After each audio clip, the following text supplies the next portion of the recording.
மிக அருமையாக அற்புதமாக பெருந்தரைக்கே எங்களுக்கு கிடைத்திட்ட ஒரு அதாவது குழந்தைகளை மகிழ்விக்கக்கூடிய வகையில் சிறப்பான முறையில் ஏற்பாடு செய்திருக்கின்ற இந்த டிஜே அம்யூஸ்மெண்ட்ஸ் எந்திர விலங்குகள் பொருட்காட்சிக்கு இன்றுதான் முதலாக தொடங்கி வைத்திருக்கின்றோம்.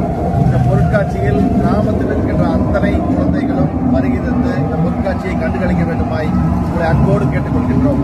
இது சென்னிமலை ரோடு பெருந்துறையில் சென்னிமலை ரோடு ஜிவிடிஎல் நகரில் நடைபெற்றுக் கொண்டிருக்கிறோம்.